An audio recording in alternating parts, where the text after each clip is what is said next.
Destroy WrestleTalk. Soon everything will be Fakador. Shane McMahon will face The Miz at WrestleMania, Randy Orton and AJ Styles tease their WrestleMania match, and Kofi Kingston will need to run the gauntlet once again next week. And has Roman Reigns really been pulled from Raw? Click the timestamps down below to jump to any of those topics. I am Luke Owen, press the thumbs up and hit the subscribe button harder than Ronda Rousey breaks kayfabe. And leave a comment down below to answer our question of the day. Are you interested in seeing AJ Styles versus Randy Orton at WrestleMania? And make sure you vote in the poll above my head to let me know what you thought of the show, where you could choose from Smackdown, Smacktastic, Smack Bang in the middle, Smackdowner, and a smack in the face. This is the 12th of March 2019 edition of Smackdown Live. Shane McMahon sweated his way out to the ring to explain why he beat up The Miz and Mizdat at Fastlane Baby last Sunday. He even brought the Best in the World trophy out of storage, so Greg Hamilton could introduce him as the best wrestler in the world. And when he got it wrong, Shane just made him do it again. Shane explained that people have been trying to leech off him for years and that he would beat Miz down once again at WrestleMania. This was a serviceable opening segment to lead to the WrestleMania match, and I do hope we get to see more of Shane badgering Greg Hamilton to do his introduction better, as that might be a really good character beat. NXT call-ups Aleister Black and Ricochet teamed with the Hardy Boys to take on the League of Nations 2.0 team of The Bar, Rusev and Shinsuke Nakamura next in a very short match. Everyone hit some big moves, but New Day ran out to cause the DQ and lay out all the heels. Big E was my personal standout here, showing a totally serious side of his character, laying waste to bad guys while he was full of piss and vinegar. This New Day rocks. The Usos then cut a promo in a smoky hallway backstage looking for new challengers, and Randy Orton came out for a promo.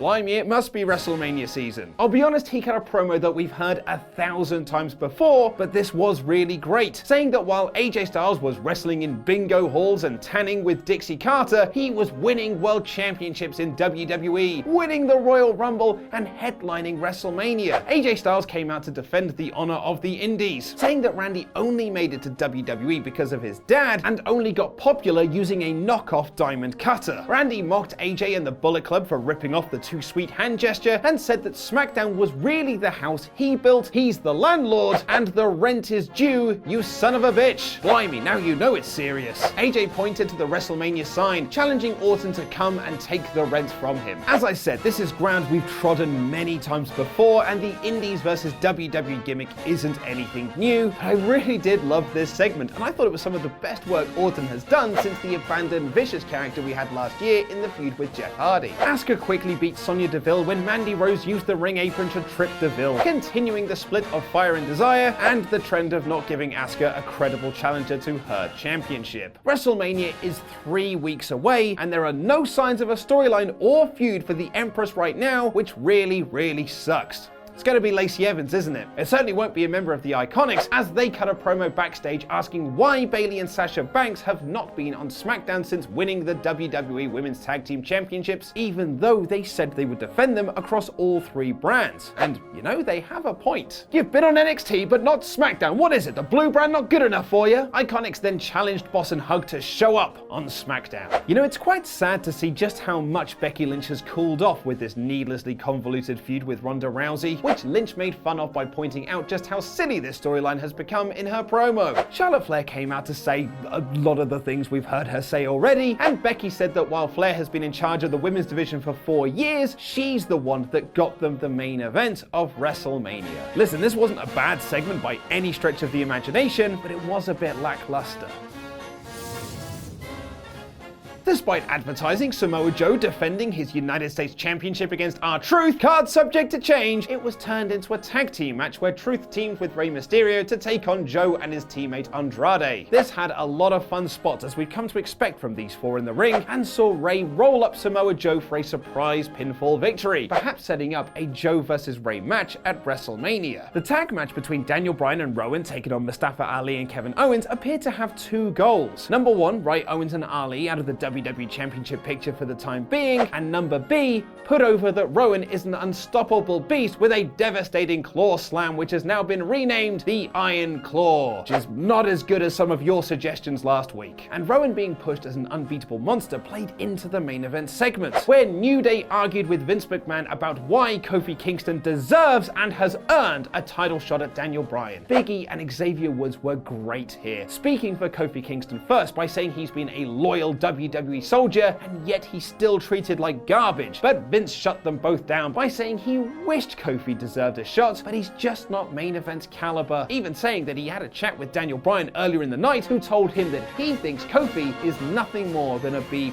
player, echoing the same words that Triple H and Stephanie McMahon said about Daniel Bryan during the build for his WrestleMania 30 match. Kofi finally spoke up and cut a fabulous promo, saying he never complained when he was taken away from his family and he's not gonna start now. He just wants to know what he needs to do to get that shot so he can do it. And Vince revealed what he has to do, telling him next week he'll run the gauntlet against Randy Orton, Samoa Joe, The Bar, and Rowan. And perhaps I'm fantasy booking myself here into a corner, but I would love for that match to take up the whole 2 hours next week. I really enjoyed this week's SmackDown Live, and I'm really digging this Kofi Kingston storyline. And while I could have done without the evil McMahon authority figure, because that's been done to death, Kofi having to defy the odds once again is a lot of fun. I also really like the AJ Styles and Randy Orton segment. But that might just be because they referenced Dixie Carter. And I am all for the IIConics challenging Boss and Hug to finally show up on SmackDown. Still a shame that Asuka is rudderless at the moment though, eh? This week's SmackDown Live is Smacktastic.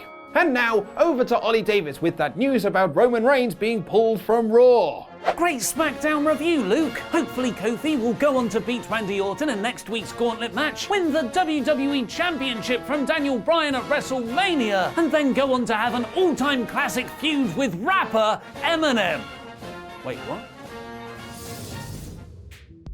Eminem, aka Slim Shady, aka Marshall Mathers III, aka Jimmy B. Rabbit Smith, aka the guy my mum wouldn't let me buy the album for when I was 13 because of all the swear words, has reportedly reached a deal to appear on SmackDown when it moves to Fox this October. According to Fightful, Eminem will contribute to the soundtrack of WWE 2K20 this year, similar to how P. Diddy, aka Puff Daddy, aka Puff, aka Puffy, aka Diddy, aka Sean Combs, aka Brother Love, curated the soundtrack for 2K17. But Eminem's involvement won't stop there, as Fightful claim there's also an agreement for the rapper to feature on TV later this year, in part to promote the launch of WWE SmackDown Live on the Fox network. WWE is also planning on having a championship belt produced for Eminem. After Daniel Bryan had his custom vegan title belt, maybe Eminem's should be made of Marshall leathers. I'm so sorry. Rappers are nothing new to WWE programming, with Snoop Dogg being the Playboy Bunny Mania Lumberjack matches MC at WrestleMania 24. Yay, Women's Revolution. And John Cena releasing seminal rap album You Can't See Me in 2005. Rappers also often have many different gimmicks, can cut really good promos, and don't stay retired. Rap and wrestling are pretty much the same. For what it's worth, though, Eminem's spokesperson has denied Fightful's report to Pro Wrestling Sheet, claiming there was a very brief exploratory conversation that involved a third party and 2K Sports, not Eminem's team. It has not gone beyond preliminary discussions, and any reports to the contrary are false. Right now, there are no plans to further pursue it. Fightful, however, are sticking by their report, adding, "We've been subsequently told that Eminem's team and management weren't happy about the news leaking on Tuesday afternoon. What that means for the deal itself is speculation. If it all does go ahead, perhaps Eminem can win that custom title in some kind of rap battle against the Bar. Ice, ice, baby. Because who knows if the Usos are still going to be with the company. Not even their real-life Us, Roman Reigns, who has spoken to TalkSport about the current SmackDown Tag Team Champions potentially leaving WWE when their contracts expire next month, along with his not real-life brother, Dean Ambrose. The Usos, obviously, they are my family, but Dean is the same way. That's the hardest part for me. These situations where the business comes up and I'm always for giving advice, giving my perspective on what I might do in that situation, but when it comes down to it, this is business, and these men are businessmen, and they're going to have to take care of themselves and get the numbers and the years on the contracts that they want. Because at the end of the day, only we know what we want as an individual, as a person. But yeah, for me, I can only give them the advice that I would want, and that is to be happy, and that's what I'll tell them. Whatever that entails, do what you have to do to make you and your family happy. That's the most important thing for me, that we all achieve that happiness and we get that closure we need to move on.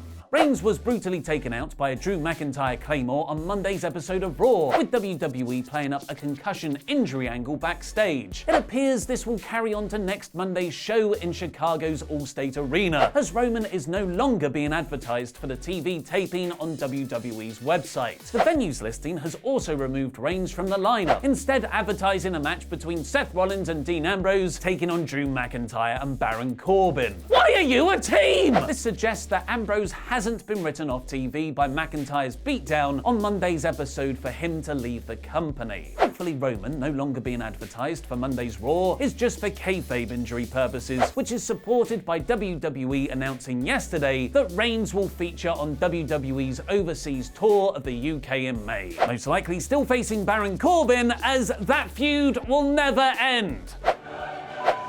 Destroy WrestleTalk. Subscribe to Screen Stalker with me, El Fakador, not Cal Val, and Chopper. Today we have our first movie news, so click the video to hear all the latest goings on in Marvel, DC, and more. And remember, we're watching.